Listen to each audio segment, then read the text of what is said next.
Assalamualaikum warahmatullahi wabarakatuh. Jumpa lagi di channel Amin Al-Amrur. Alhamdulillahi rabbil alamin. Allahumma sholli ala Sayyidina Muhammad wa ala ali Sayyidina Muhammad.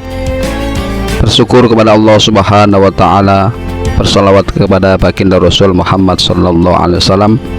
Mudah-mudahan kita semua mendapatkan syafaatnya beliau fid dini wa dunya wal akhirah. Amin amin ya rabbal alamin.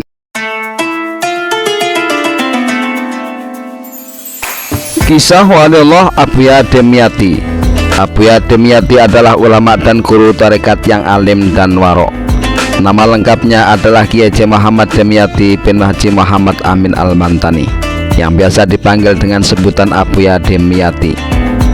Beliau lahir sekitar tahun 1925 dari pasangan Kiai Haji Muhammad Amin dan Hajah Nyai Rukayah.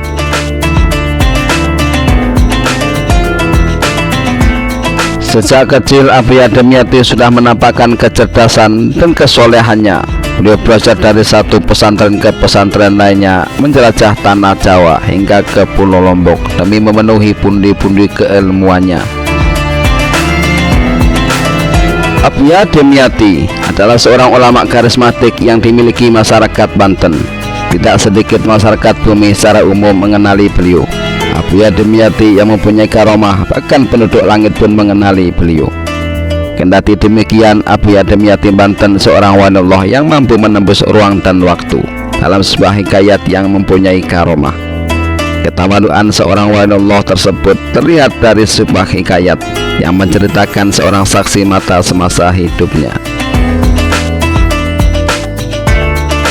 Abuya Demyati juga dikenal memiliki karomah dan kesaktian yang sangat luar biasa.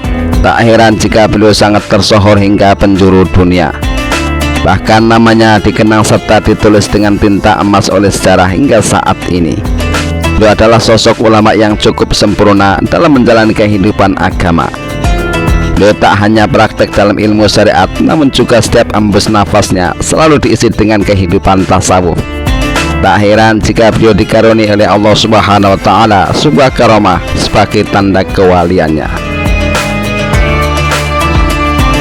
sehingga beliau memperoleh derajat yang sangat tinggi di sisi Allah subhanahu wa ta'ala. Bahkan para ulama mengatakan bahwa Abuya Demyati adalah sosok wali kutub atau pemimpin para wali pada masanya. Dikisahkan oleh seorang kiai muda mengunjungi pesantren Abuya Demyati di Cidahu, Pandeglang, Banten pada tahun 2000. Pada saat itu sang kiai berkesempatan ikut sholat bersama subuh bersama Abuya Demyati. Sebelum takbiratul ihram, tanpa disengaja matanya melirik ke arah jam dinding. Waktu masih diingatnya saat itu pukul 5.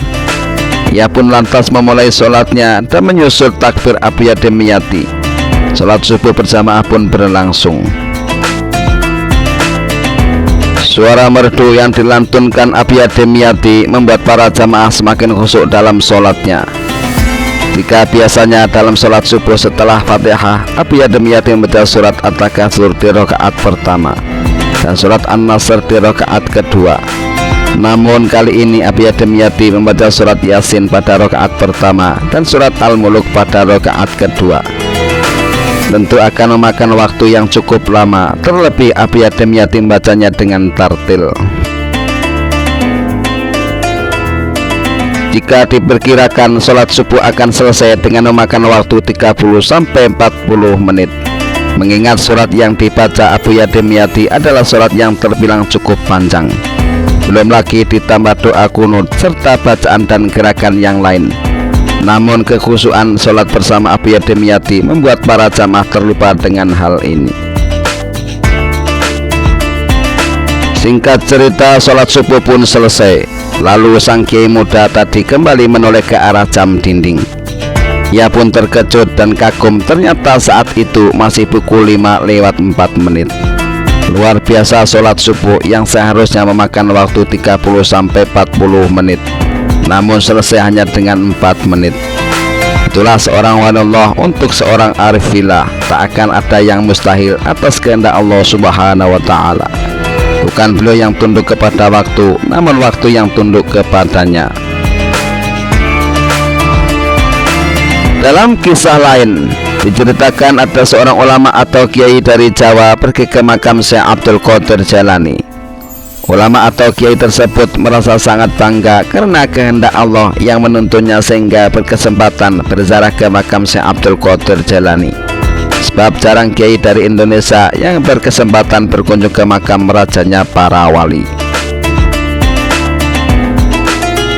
Setibanya di makam Syekh Abdul Qadir Al-Jailani, ada seorang penjaga makam yang bertanya padanya, "Dari manakah kamu asalnya?" Sang kiai menjawab, "Saya dari Indonesia." Mendengar jawaban itu, sang penjaga makam pun berkata, "Oh, dari Indonesia." Setiap malam Jumat ada ulama dari Indonesia yang rutin ziarah ke sini. Setiap orang itu datang, semua penziarah lain diam untuk menghormatinya. Ketika orang itu mulai membaca Al-Quran, baru penziarah lain melanjutkan bacaan mereka masing-masing. Mendengar hal itu, sang kiai kaget dan berniat untuk menunggu sampai malam Jumat karena penasaran siapa sebenarnya ulama Indonesia yang dimaksud penjaga makam itu.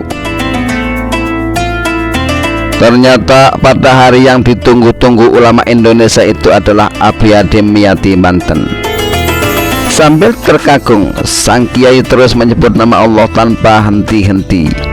Sebab sepengetahuannya selama ini setiap malam Jumat Abuya Dimyati selalu menjalani rutinitas bersama para santrinya di pondok pesantren.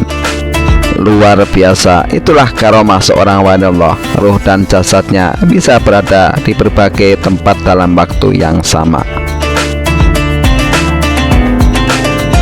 Abuya Dimyati sejak usia remajanya memang sudah memancarkan jiwa keulamaannya. Sampai-sampai di usianya yang masih sangat muda, beliau menjadi pusat perhatian ulama sepuh kala itu. Dikisahkan saat Abuya Dimyati masih berumur 14 tahun, beliau dipanggil langsung oleh Abuya Mukri Labuan Pandeglang Banten, seorang ulama karismatik Banten kala itu. Setibanya Abuya Dimyati, beliau pun diijazahi berbagai hizib. Seluruh sanad-sanad hizib dalam adiri Abuya Mukri secara mutlak diturunkan kepada Abuya Dimyati. Di usianya yang masih muda, Abuya Dimyati sudah dipercayai untuk memegang dan menjadi penerus sanad berbagai hizib. Hal ini menandakan Abuya Dimyati mudalah yang kelak akan menjadi penerus para ulama sepuh kala itu. Salah satu guru spiritual Abuya Dimyati adalah Abuya Abdul Halim. Beliau memperoleh berbagai ilmu dan pengalaman sekaligus diijazahi Thariqah Qadiriyah Naqsabandiyah oleh Abuya Abdul Halim. Setelah sekian waktu berguru, kemudian Abuya Abdul Halim memerintahkan Abuya Dimyati untuk berguru pada Abuya Mamal Bakri atau Mama Sempur. Abuya Abdul Halim mengutus santri kesayangannya ini dengan mengirim surat pada Mama Sempur. "Ini santri saya, namanya Muhammad Dimyati. Tolong dididik sebaik mungkin agar kelak ia menjadi ulama Banten." Kemudian Abuya Dimyati pun berangkat ke pesantren Mama Sempur dan mengaji di sana.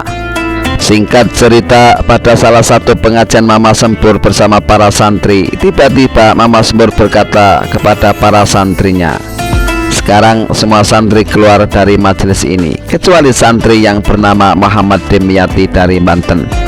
Biarkan Abah berbicara empat mata dan jangan ada yang mengintip."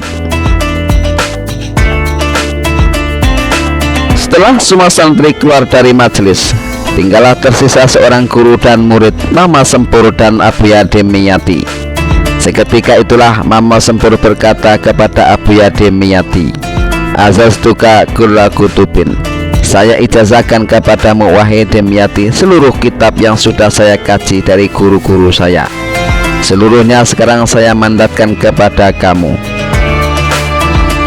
Abuya Dimyati mendapatkan ijazah sekaligus mandat dari Mama Sempur atau Abuya Bakri, yang merupakan murid dari Syekh Nawawi Al-Bantani yang paling berpengaruh di tanah Jawa Barat kala itu. Wallahu a'lam bishawab. Inilah sepenggal kisah walillah Abuya Dimyati Cidahu Pandeglang Banten. Semoga bermanfaat bagi kita semuanya. Amin amin ya rabbal alamin. Jangan lupa like, share, dan subscribe. Terima kasih. Akhirul kalam, wassalamualaikum warahmatullahi wabarakatuh.